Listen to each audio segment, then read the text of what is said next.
විමර්ශන කරලා මම හිතන්නේ සැලකිය යුතු ප්‍රමාණයක් දැන් අර අධිචෝදන පත්‍ර බාර දීමේ කඩයිමේ තියෙනවා. ඒ වගේම ප්‍රමාණයක් බාර දීලා තියෙනවා. හිටපු ජනාධිපතිවරයාගේ ලොකු පුතාට එකක් බාර දීලා තියෙනවා. දෙවෙනි පුතාට දෙකක් බාර දීලා තියෙනවා. ආච්චිට එකක් බාර දීලා තියෙනවා. ඒක තමයි ආණ්ඩුවක වැඩ. දැන් ඔබතුමා අධිචෝදන පත්‍ර බාර දුන්නාට පස්සේ ඒක මහා අධිකරණේ ප්‍රශ්න විසඳිය යුතු තිබෙනවා. ඒ වගේම නීතිපතිතුමා විසින් මම දැක්කා මේ කෙහෙලි රඹුක්වැල්ලගේ නඩුව පිළිබඳව මේකක් ඉල්ලා තියෙනවා. 3 දිනක් සිටු මේක අහලා ඉවර කරන්න ඕන කියලා. ඉතින් අපි එහෙම එතුමත් ඒ කාර්ය කරමින් ඒ නිසා අපි අල්ලස දූෂණය අපරාධී යෙදුණු අයට නීතිය හමුවට පැමිණීම සඳහා සිල්ලක සියල්ල කරනවා. මේ කිසිවෙක්ගේ මම දැක්ක පලි ගන්න වෙනවා. මට කාත්තුකත් ඉඩන්න දුන්නේ. කාත්තුකත් ඉඩන්න දුන්නේ. ඔව් ඊයේ නාමල් රාජපක්ෂ මන්ත්‍රීවරයා කියනවා ඔබතුමාගෙන්ම එතුමාගේ පියාව නිදහස් කරගන්න. බලන්න මොකද වෙන්නේ කියලා. තාත්තලා පුතාලට. නෑ එහෙම පියා විතරක් නේ අම්මා නිදහස් වෙන්නේ නැත්තේ මම කියන්නේ. හරිද? නෑ එතුමා එහෙම කියන්නේ මොකක්ද විශ්වාස කියන්නේ? බලන්න. බලන් ඉන්නකෝ. එයා ජීවත් වෙනවා මම ජීවත් වෙනවා. ඔබත් ජීවත් වෙනවා. මේ රට කළ තියෙන අපරාධ සමහර කියන්නේ ලැජ්ජයි. හරි. මේ අද කතා කරන්නේ මහජනගේ ධනෙ කෝටි ප්‍රොපර්ටි කරන ප්‍රොකම් කරනවා. උතුරුමෙද මහමැතිවරයා අධිකරණයට යොමු කරපු වෙලාවේදී නයන සමස්සිනා ඔහුගේ නීතිඥ කණ්ඩායම ඉල්ලා හිටියා ඔහුට ලිහිල් දඬුවමක් දෙන්න.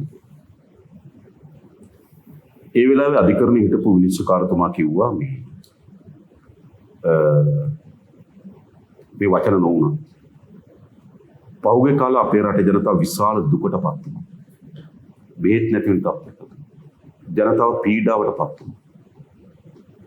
මේ වාගේ ප්‍රතිඵල ඒ නිසා මේවට ලිහිල් දඬුවම් නෙවෙයි ලබා දී යුතු උපරිම දඬුවම දෙන්න ඕන කියලා ලක්ෂ 26ට අවුරුදු 16ක් කිරියයි. ඒක තමයි ඇත්ත. මේ රටේ කිසිදු පුරවැසියෙක්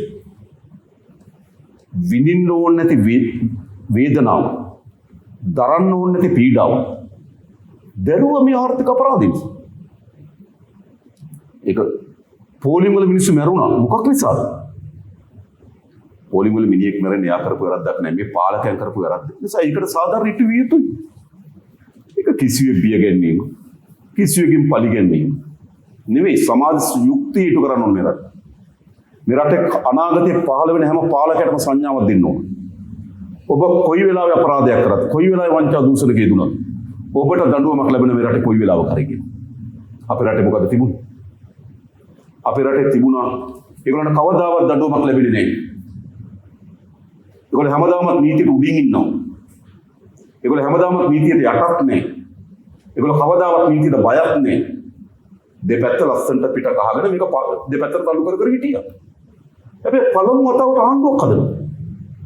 තරාතිරම නොබලා නීතියට යටත් විය යුතු කියලා එකයි නීතියට බිය විය යුතු කියලා. අපේ රටේ සාමාන්‍ය මිනිස්සු නීතියට යටත්. සාමාන්‍ය නීතියට බයයි. හරිද? හැබැයි අපේ රටේ පාලකයෝ හිටපො. නීතියට යටත් නැති නීතියට බය නැති පාලකයෝ